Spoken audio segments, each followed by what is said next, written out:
Okay, good morning, everyone. We should be live by now.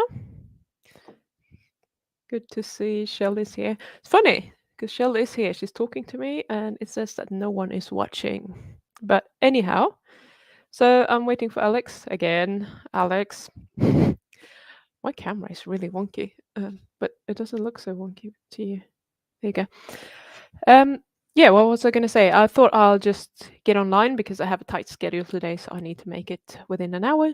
So if I want to say something, I'm going to say it now, get that out of the way before Alex turns up, and clearly lose my voice as well. Hi, A. Clay. I see you. Good to have you here. So, one thing I wanted to say that I actually forgot to say last week because Alex showed up and then I thought I had already announced everything that I wanted to announce was that we are now on. Which week are we on? You will probably see that. I can't see the show notes, but we're probably on week 22 out of 26. So there are not many weeks left with coaching with Alex. And I have been thinking whether I want to continue doing this. And if I do that, I'll probably cut it down to a 3-month experience, or possibly what's going to happen is that I might want to do some pre-recorded coaching videos or maybe Q&As or whatever. So I have a few things in mind, and I posted that in the Facebook group to let people vote. Hi, Alex. I can see that you're there. I'll bring you on once I'm finished talking. You missed being here on time, so fuck you. I can't hear you either, so you can swear at me. It's fine. Anyhow, so if anyone is interested in actually being coached live for 3 months on my YouTube channel, send me an email. And I said before that I'm going to send out an email and see if anyone's interested. Well, I just thought will mention that here as well, in case anyone watching think that I think I would like to do that. But just remember that it's going to be live and it's going to be on the YouTube channel. So if you feel like that's kind of anxiogenic, sure, we can coach on that, but also it's kind of a different kind of putting yourself out there. Just want to let you know. So we'll see if we have any takers that are actually interested in doing that. Right. Shall we bring Alex on then? Hello, Alex. Hello, sorry I'm late, although it wasn't lateness that delayed me, but rather my absolutely shite internet connection, which I Fair shall enough. be replacing soon. Cool. Sorry. That's okay. I'll start it without you. I'm having a tight schedule today, so I thought I'd just run it because I need to be done in an hour and off again. So, what's the best thing about Switzerland? Tell me. The flag is a big plus. I have heard that one. That's very good. Yeah, 6:30 is the best time, hands down.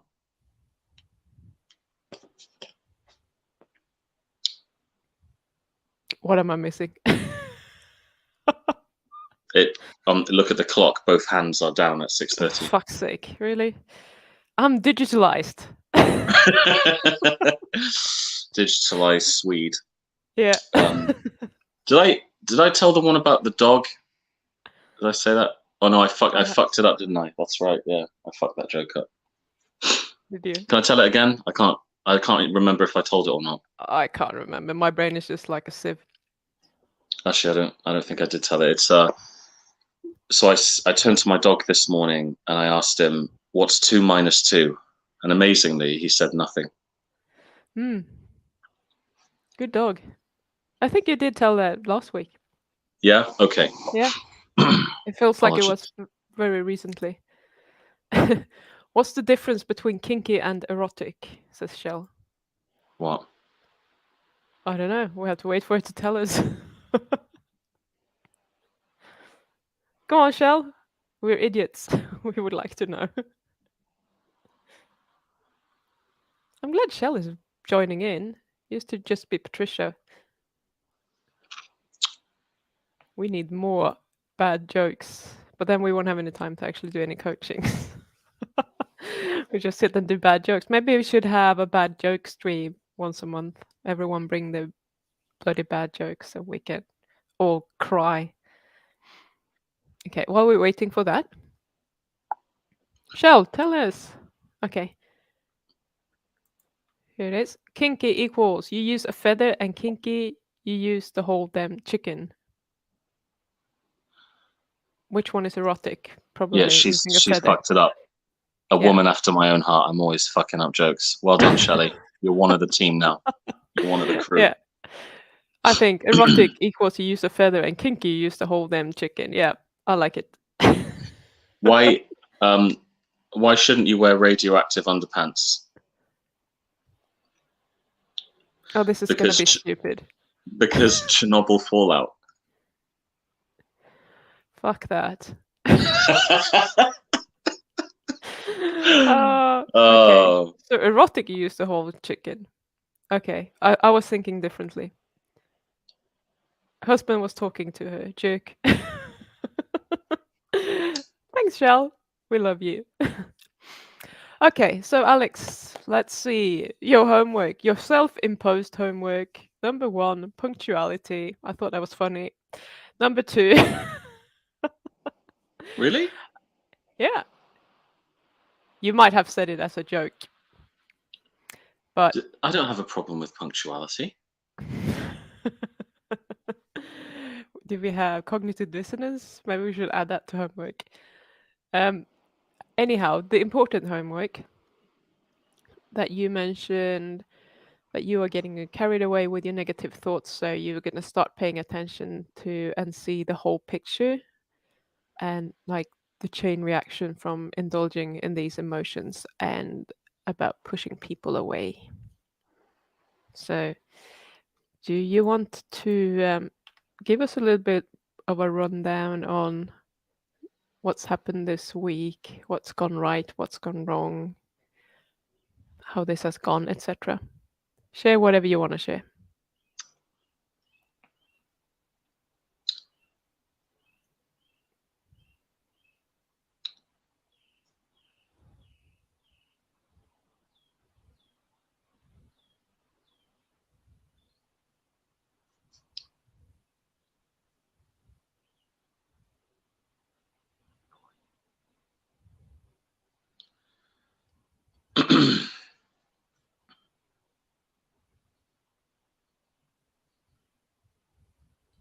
Well, that was quite a broad list of issues and problems you just gave there. Negative thoughts, watching negative thoughts. I mean,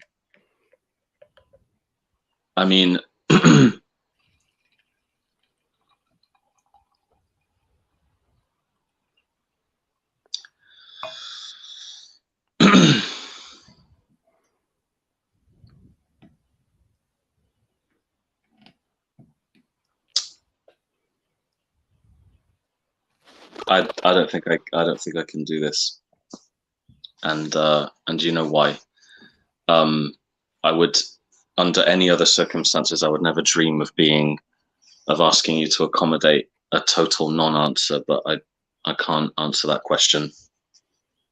Also, the question with regards to just how it has gone. You don't have to tell us about the negative thoughts. You just have to tell me about have you successfully been able to do it, and what's the outcome of that? Yeah, well, I can only speak in vague terms, but let's just say that for the last week I've been dealing with a problem of which you are aware, and I can say hand on my heart that the last time I had this problem, I wasn't able to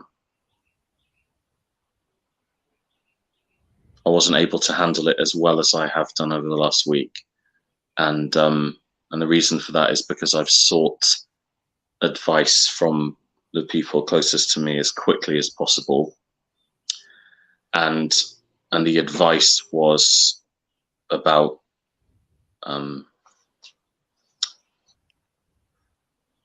being positive and about being about not allowing my perspective on this problem to be black and white, to be less judgmental of all parties involved, and to and the classic sort of 12-step mantra of controlling the things I can and letting go of the things I can't. And I can honestly say that I haven't allowed myself to. I've given my negative thoughts a really good opposition. I've given them a strong opposition, and I've tried to counter them with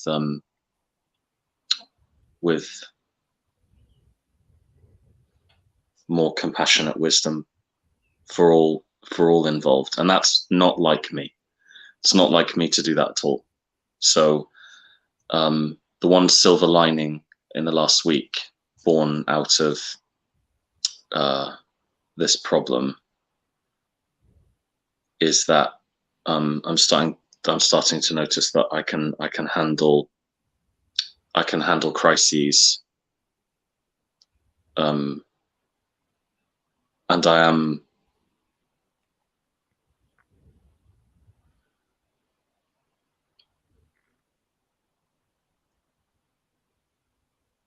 I seem to be a lot more adjusted to the reality of being out of control, or not having control, rather. And that has spared me a lot of suffering, which the suffering could have been a lot worse without that. And so, yeah, I have been in a situation over the last week where I've had to let go of hateful thoughts, and I've also had to consider my abandonment issues and how that leads to behaviours which are designed to push people away. So I have had to go through that over the last week. All I can say is I'm trying to forgive myself for my own behaviour, and I'm making a genuine concerted effort to not judge the other party for how they've responded to said behaviour. And that's the truth. So what are your thoughts about you actually doing this?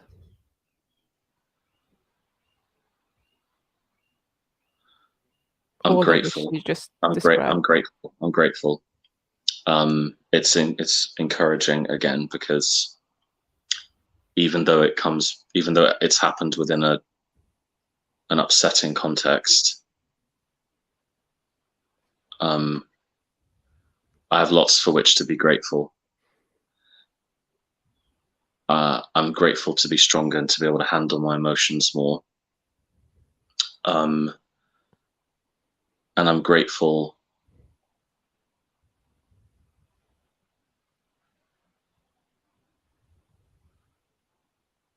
to be able to look back on how I have been in the last 3 months, which is better than I've ever been in my life. And to know that no matter how bad or how painful the situation is, it can't take that away from me. And that's something that I'll be able to use in the future going forward. That's what I think about all this. But I've had good help. I've literally spoken about this problem to as many people as possible, and I've really tried to listen to them and not just make them listen to my frustrations and what I want things to, and how I want things to be, and how I want reality to be. Instead, I've pretty much asked for the same advice from all these people, which is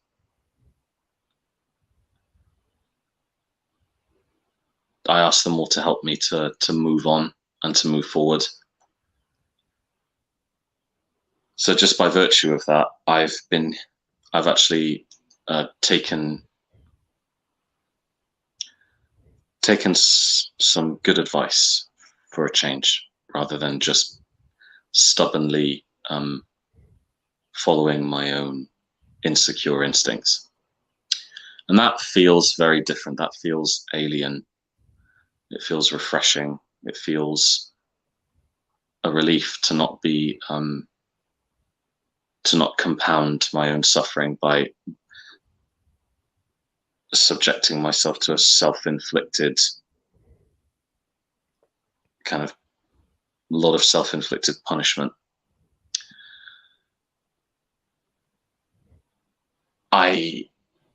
There are some conclusions I have which are very sad, and I can't avoid those, and I just have to file those under Alex's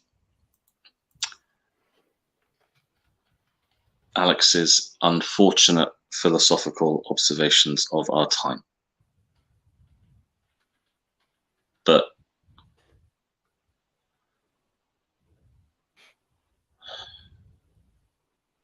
it's a lot less painful this time around than it was last time around. And I'm very, very grateful for that. And you know what I love about that? Is that that little boy, Alex, has grown up and is taking responsibility for what's actually happening. You know now that I can actually take control of the situation, even if the situation is out of my control. I can take responsibility for how I feel about it and what I want to do moving forward from there. Which makes me want to do like a happy dance, because that's what it's about. And that's when you can infuse that into everything that you do, you will just learn that you can overcome like any bullshit that's going on in your life and you can just move forward.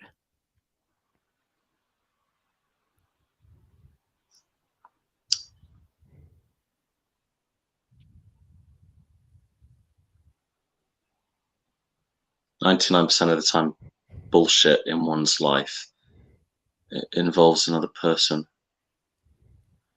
And so the question is, are you creating the bullshit, or is the other person? That's why it's so hard to Everything else, people, situations, whatever, they are just circumstances in your life. It's not bullshit. It just is. What you're thinking about it will categorize it into bullshit or something good or whatever.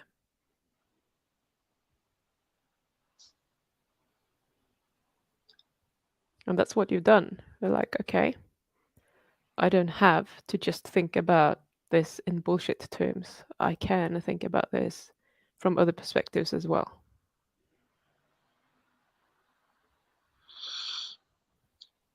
it's hard to know how much significance to ascribe to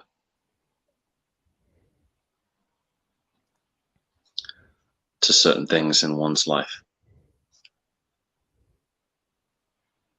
And it's particularly hard.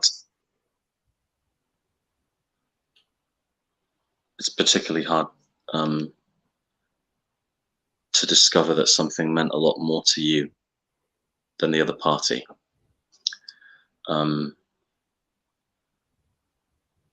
Yeah, but Do you want to talk about that? no. Nope.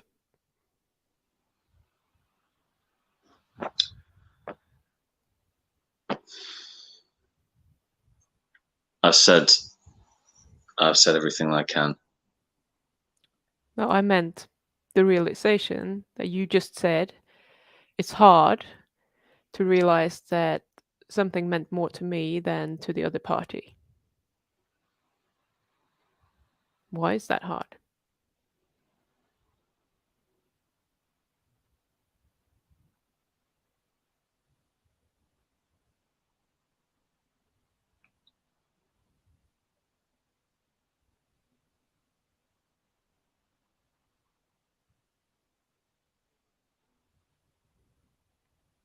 Because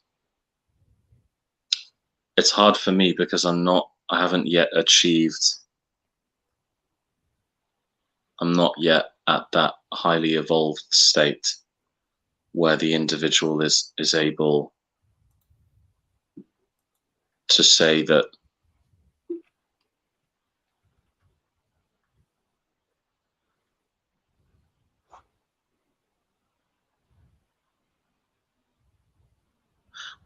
okay, there's a scene in a film with Nicolas Cage.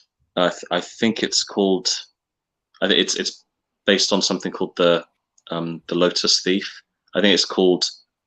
It's called like Interpretation or something. It's Charlie Kaufman movie from years ago, like 2 decades ago.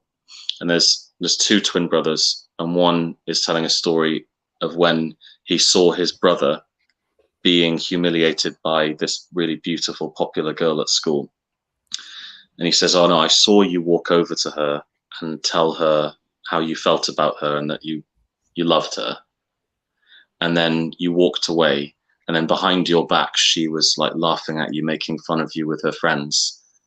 And I never wanted to tell you because I never wanted to hurt your feelings and ruin the sort of the delusion that you had, that she felt the same way back." And then his twin says, who's also played by Cage, says, "Oh, I knew she was laughing at me, but I didn't care because my love for her, I didn't let the fact that it wasn't reciprocated take anything away from that. That was mine. Whatever she was doing, that's her problem." And then he finishes that very evolved position with the line, "You are what you love, not what loves you back." I'm just not there yet. I'm not there yet. My ego is still too fragile to not be humiliated by the knowledge of being more invested in something than the other party. There's a sort of a shame and an embarrassment and a humiliation. One feels as if one has been had, you know,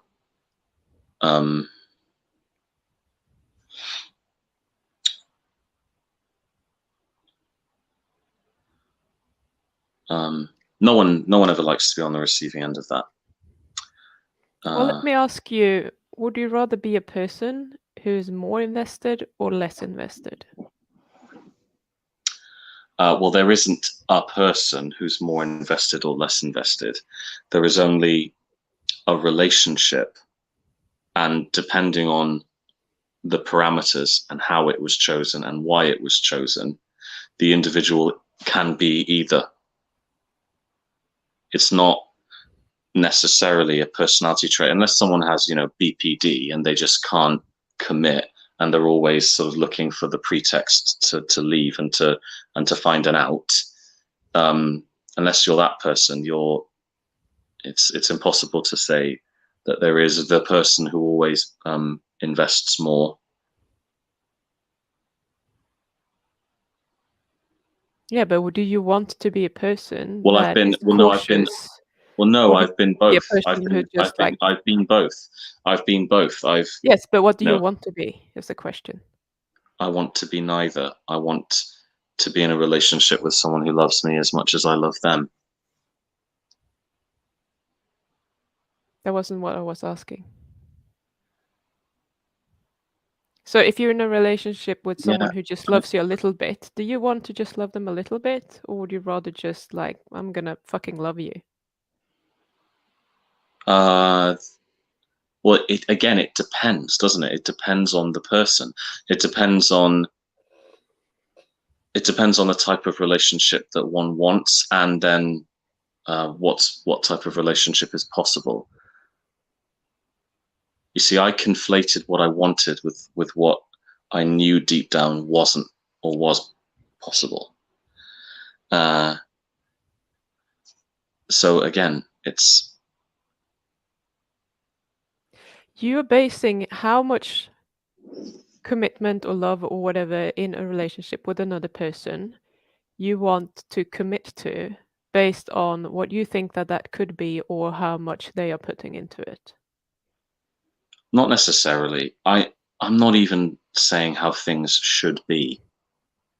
All I'm saying is that I'm in a situation where I suddenly realize now that I was more invested than the other person. And I don't desire for that not to be the case. I'm not resistant to reality. I just can't. I'm not at that Nick Cage level of being able to say it doesn't matter because I was able to enjoy being in love and loving at the level that I wanted to, and her decision can't take anything away from that. That's what I'm saying. That's where I want to be, but I'm not there yet. So it hurts and I'm embarrassed, I'm humiliated and ashamed and all of those lovely feelings. But what if you can have all of those lovely feelings? Because things are going to hurt, especially if you're invested. You're going to feel disappointed or whatever. But at least you can go back to yourself and you're like, I'm 100% in when I'm in. And know that you are that person, or at least you were when we're talking about this. So let's just stick with this. You're invested. You're like, I'm giving it my all. I know that I've done what I can do. And that's who I want to be. Because that feels a lot better than being half in, half out, and just not sure. And then, oh, that was a shit relationship anyway. Well, what ifs? That's not living.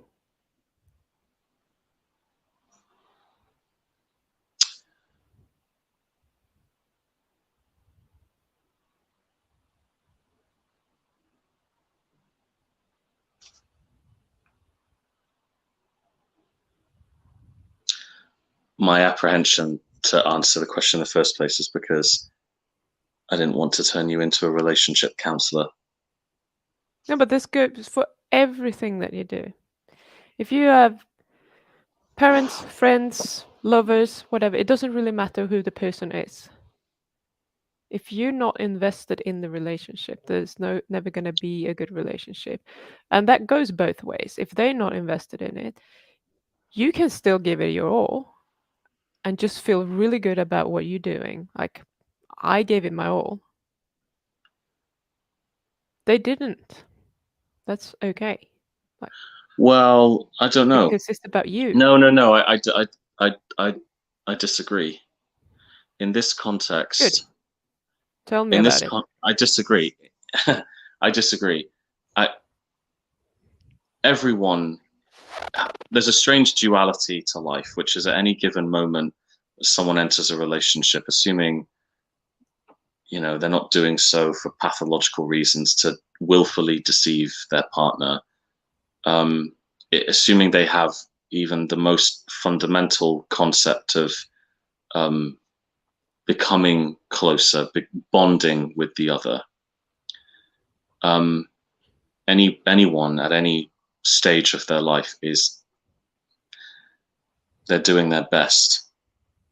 It's not that I was all in and this person wasn't. It's just my all in wasn't.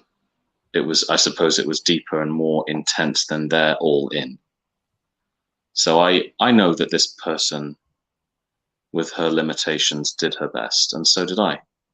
It's just that the thing that hurts is that I accepted her limitations whenever they presented themselves as potential red flags that would warrant walking away. I overlooked them in the name of having patience and faith, keeping faith, giving blood, as Maynard James Keenan says. And when it was time for that to be reciprocated, it wasn't. And this person can't help that. It's not her fault that she can't forgive me. It just is what it is. So when I say, I'm sort of humiliated that that it meant more to me than her. I suppose that's wrong. It meant as much to her as it could, and the same for me. And how things mean to both of us and the subjectivity of that was ultimately incompatible. And that's nobody's fault. It just fucking hurts. Yeah. But sometimes things fucking hurt. And we just deal with it. And I think you have dealt with it brilliantly. Oh, brilliantly. But you said something that I want to pick up on. You said when it was time for that to be reciprocated, it wasn't. Okay, when I had the expectation, wrongly Yes. or rightly. And having expectations is fine. I think we should have expectations, otherwise things won't really happen. But you have tied this expectation into your emotions. And when that wasn't met, you make that mean something that is hurting you a lot. Well, I didn't make it hurt me. When you transgress against someone you love and then you ask them earnestly for forgiveness and they respond with, with a stony, heavy, leaden determination to bear a grudge, that's not something that I have engineered to hurt myself, though I'm very good at doing that in multiple contexts for my own masochistic pleasure. In this case, it really is objectively hurtful, and I'll get over it. And that's the most important thing, But what is how is I'm what getting is it over that that. is creating those hurtful emotions? She was here 1 minute and now she isn't. And it was sudden and violent, figuratively speaking. Like no closure, no telegraphing of the end, no gradual build-up of deterioration, which sort of psychologically prepares both parties to turn to one another and say, you know what, this isn't working, farewell. It was sudden. It literally that like, and yeah, so. What is hurting you is that you're thinking it was sudden and all the other thoughts. That is what is hurting you. Yeah, but within this philosophy of everything comes down to perception, you are an absolutist and I am not. You believe that at any given moment, the individual, through the power of their mind and the power of how they engineer their perception and belief, that a person has absolute control over how they emotionally No, respond no, to no, no, all no, no, no. phenomena. I'm telling But you how you've it you've works. you've hinted at that multiple times in our Alex, listen. I'm telling you how it works. I'm not saying that you should be able to control that in every moment. Those are completely different things. I'm saying that the reason that you're hurting is because you're having these thoughts. I'm not telling you to not have those thoughts. I just want you to see that the only reason that you're hurting is because you're having all of those thoughts. Another person might think something completely different. They might be pissed off, but not hurting. Or they might not care at all because they're like, well, whatever, you do whatever you want. It doesn't affect me. They're not going to hurt. Same situation. So it's not the situation that is hurting, it's that what you're thinking about it. And I'm not saying that you should think differently. Absolutely not. No, and look, I get it, but there I are. want you to see the power that you actually do have, though. Doesn't mean that you have to use it or even try to use it in this situation. I agree with you. I know that ultimately this is about mind over matter. I have to use my mind to overcome or to avoid the trap of which I've fallen many times over the years, wherein I don't process grief in a healthy way, which allows it to disperse, but instead, processing grief in a metaphorical sense is like watching a fire burn out. You have to just stand in front of the fire. It will burn, it will rage, and then it will burn mildly, and then it will just turn into embers, and then the embers will die, and then the pain is gone, and then you move on. But what I do, metaphorically speaking, is I stand in front of the fire and I'm adding wood, adding wood, adding wood, and I don't want the pain to end. And I know that ultimately, like, the ultimate objective here is to stop doing and saying things actively, willfully, to stoke the fire and to fuel it. I know that. I'm just saying it's been a week, and I was becoming quite intensely bonded to this person, which has, as I'm sure you know, all manner of biochemical effects on the individual. And when that just disappears in the space of 2 hours, it's like the other person has died. Or these sorts of circumstances come very close to mimicking the kind of grief that you feel when they're gone. They're just dead, and you know that you're never going to see them again. And those are the circumstances under which I'm currently suffering, and it's pretty intense. And it gives birth to those thoughts, which are the kindling added to the flames. And I know what it is I have to do. I know what the objective is. It's just using mind over matter to forget a person, or to not allow the memory or the happenings between one and the other person, to not let that affect you so that you can move forward, is just not something which I like or am particularly fond of. In a nutshell, I won't extrapolate. I'll just say in a phrase what my problem is with the modern world is this: just that everyone is now disposable. Everyone is like the toaster from IKEA with built-in obsolescence. You pay £20 for it and it breaks, and then it costs £30 to fix it. So it's more hassle to fix it than it is just to buy another toaster. And we've now, because of all aspects of modernity and how it relates to dating and interaction, everyone has now become the disposable toaster. And it just doesn't feel very fucking good to mean so much to someone at 11 o'clock on a Tuesday, and then to mean nothing to them at 1 a.m. on Wednesday. And that's what I'm processing. I'm processing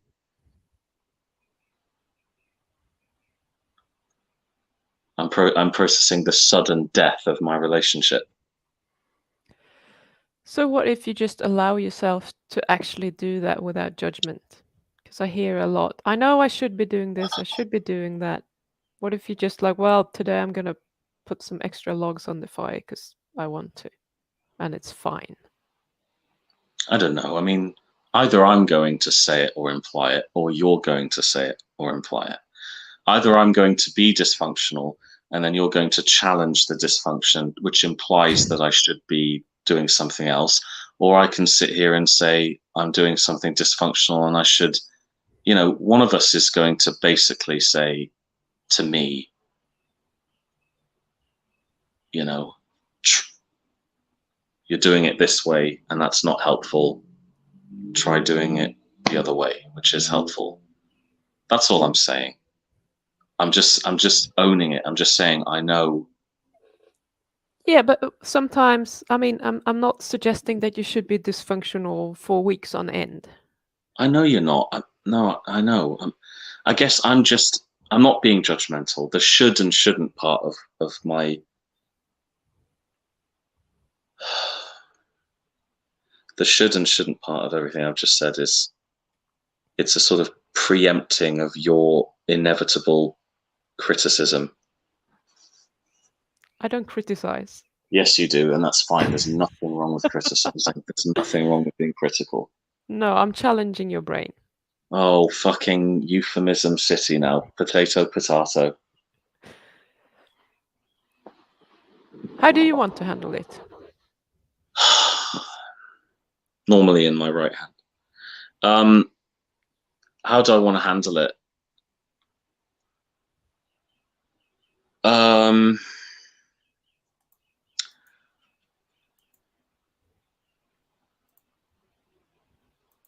I want to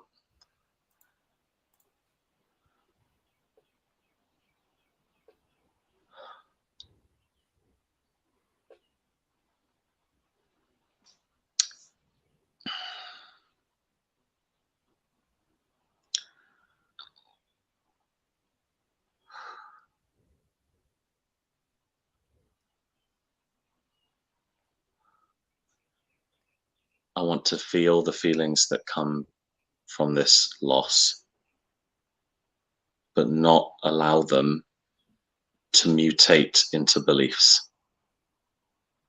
And then once I've felt them, I want to, through my delusional sense of free will, choose to be grateful for the good stuff and the bad stuff,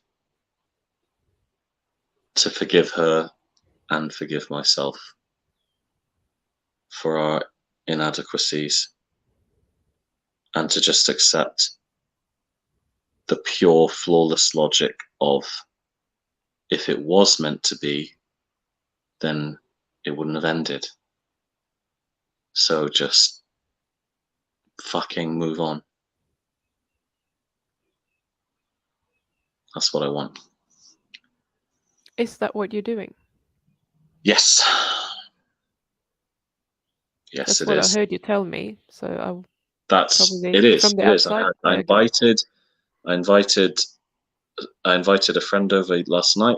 So I've invited a friend over yesterday for lunch and another friend over for lunch, and I had coffee with another friend. I just got off the phone. I've literally spoken to like 5 or 6 or 7 of the most prominent people in my life, and I've told them the whole story, the whole shebang, everything I feel about it, and then I just shut the fuck up and listen to them give their individual take on things.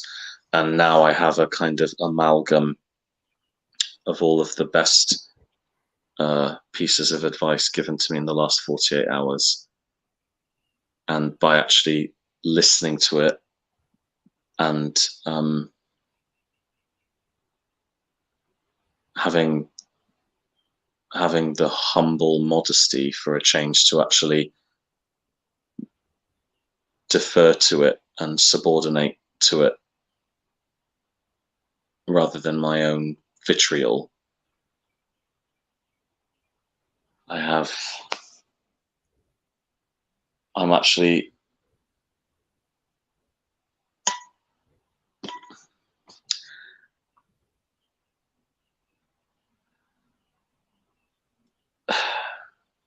able to say that even though it was for 3 months, that I had the best relationship I've ever had, meaning I was the best version of myself I've ever been for those 3 months.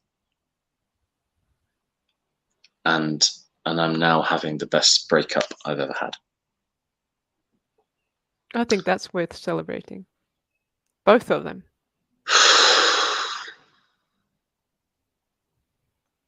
All you're hearing is just the tug of war between the old and the new. Yeah, but there is proof that there has been a lot of change in you.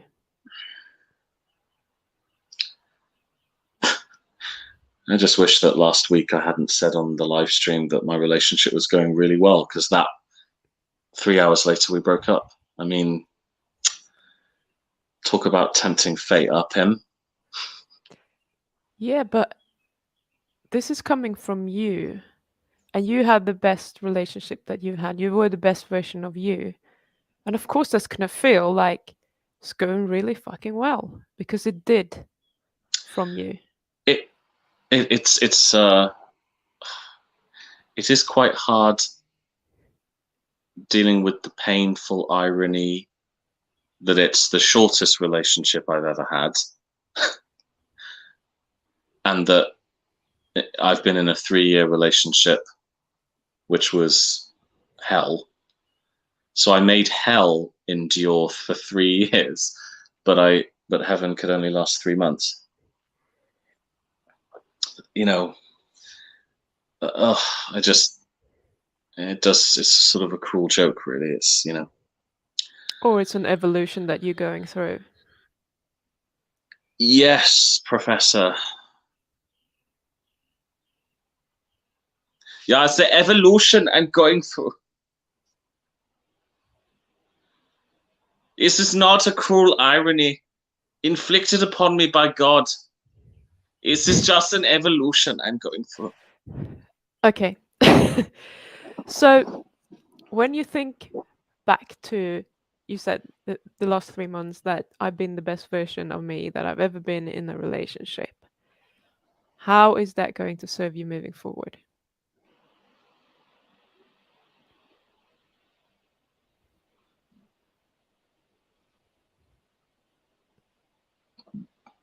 In a plethora of ways. Mention a few. Well, it's a foundation. It's a behavioral foundation on which to build in the next relationship. It's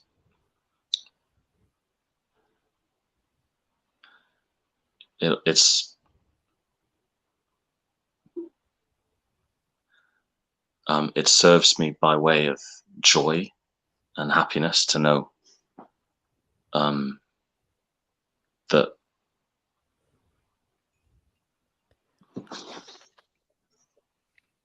there is a future. If I make the right efforts and investment, there's a future waiting for me in which I'm more functional than dysfunctional, and maybe I'll make a serious relationship work. So it serves me by giving me hope, by giving me a foundation for the next relationship. It serves me by significantly alleviating any regret I may feel moving forward. I'll be able to actually look back with more pleasing reflections than regretful ones, which is a first. And it will soothe my conscience. I shan't have more to regret than to rejoice in. I only really regret one thing, and it was my momentary behavior that was the catalyst for its end. But that I can learn from that, make sure that that doesn't happen again, get the right therapy. So yeah, a lot of things. A plethora of things. Yeah. And I love that you mentioned that you learned something from it. But also, I mean, you acknowledged it before, but I just want to point it out anyway that you have grown a lot over the last 3 months. And you will continue to grow.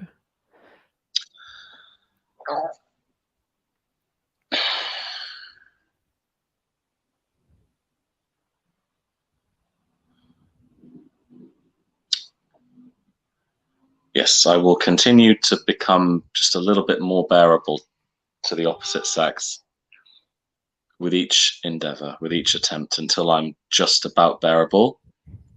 And then I'll get run over by an articulated lorry, and then I will be a pancake. I'm not sure I like any of those words. Come on. Swedes love pancakes. Not as much as the Dutch, True. but yeah. Oh God, no! But come on, you know what I mean. Like fucking hell, it's no secret that I'm a serial self-loather. I was about to say self-abuser, but self-loather. When you break up with someone and they say, and they don't forgive you, and they won't come back to you, and you hate yourself already, it just can very, very easily bring up all of that self-loathing where one says to oneself, I'm just too hard to know. I've ruined every relationship, which is some indication of how bearable I am to be with. But it's an indication of many other factors as well. I have had girlfriends in the past who indeed could bear me, and I could bear them, I suppose. And if I had just had a little bit more strength and backbone and determination, then I might have made it work. I don't know. Relationships are, I don't understand them. What are they? Anyway, Yeah, but thanks, Pim, throughout as ever. your Another life, fucking you're gonna exorcism of my emotions. you're gonna live, you're gonna learn, you're gonna adjust, and You you can this, have you can said that. that you are starting to listen to people a lot more, which means that you're gonna learn a lot quicker.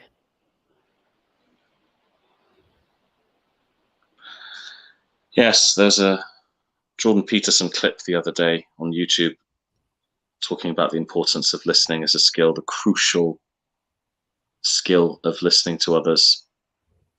Perhaps I should have watched it before last Tuesday, but I will watch it now. Too little, too late. But Or it's the no, perfect timing. yes, indeed. Thank you, Socrates. I'll I will. It's the perfect timing. The perfect timing is now. Uh, yeah. Sorry, I'm gonna be bitter for a few weeks, maybe a few months, but I'll clean the sand out of my vagina eventually and get on with my life. Excellent. So, on that note, I just want to check in with your diet. What's happening with that? It's going very well, thank you. What are we eating and drinking? Water, meat, and rice, Sweet. All according to plan then. all according to plan. And you're bitter about that. No, no, You just gave me the bitter look. no. I'm gonna. Yeah. I miss milk, but actually, it's been quite convenient just eating rice and meat over the last week because the suffering has been absorbed into the wider umbrella of post-breakup suffering. So I guess I haven't really felt it. The suffering of a breakup is worse than the dopamine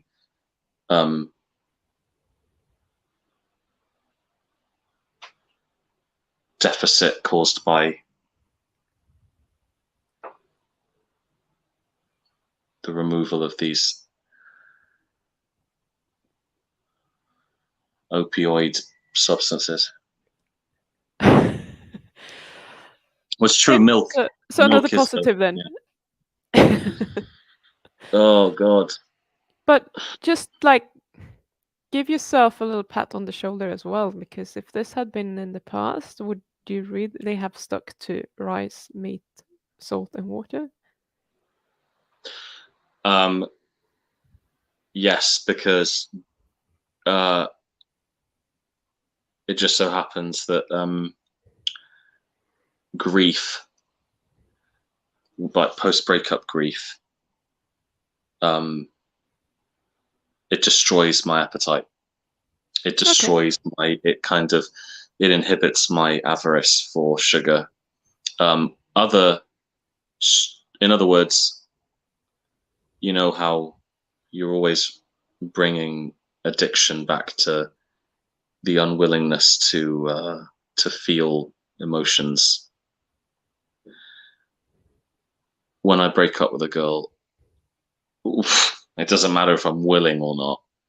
The emotions are overwhelming, and I can't eat them away. So I don't. It's the same last year when I broke up with my ex in July. Between July and December, I hardly ate any sugar at all. I just had meat and milk mostly for those 5 months, and I lost 3 stone. And it So we wasn't have a even solution then. grief. Definitely gives me there's a kind of a focus. There's a focus that I'm that's bestowed upon me after when I'm grieving. There's a kind of a sort of like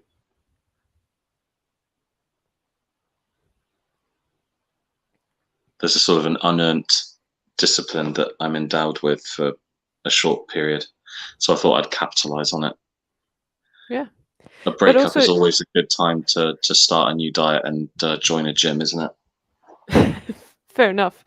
But try to keep those emotions that are driving you to actually do that. I know there is some appetite suppression, etc., but that determination that you're feeling, like try to find the source of that so that you can regenerate it when you need it in the future. Because this is a great opportunity for you to just get really acquainted with determination, for example, or whatever other emotion is driving this behavior. Hello, determination. Yeah. Pleasure to meet your acquaintance. Yes. Make your acquaintance. Um, oh, fucking hell. So what do you want to focus God. on this week? Oh, just fluffy penguins, chocolate teddy bears, and clouds made from methamphetamine.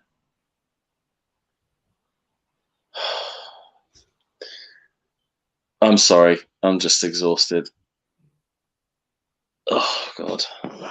It's always a Tell big. me, what are you going to do this week? What am I going to do this week? I'm going to eat rice and meat.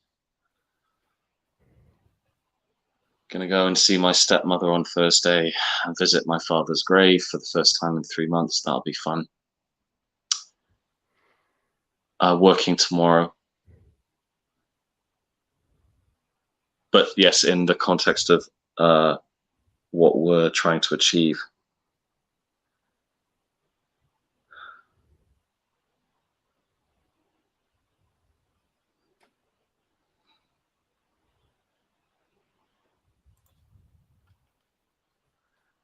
I'm just going to let myself grieve and try not to let any of that grief mutate into resentful, corrosive thoughts. I'm just going to try and let go. I'm going to keep myself busy.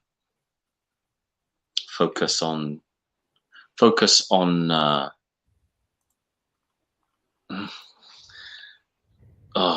self-improvement. I hate that term. Well, you can add to your list of homework, come up with a better term. Well, Brad Pitt called it masturbation, didn't he? You can call it whatever you want. Okay, so we're going to have to wrap it up there. Thank you, Alex. Thanks for coming on. Thanks for being exhausted and being pissed off with me and all of those things. It's always fun.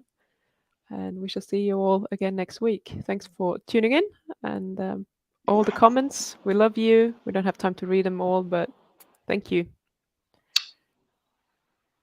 Bye.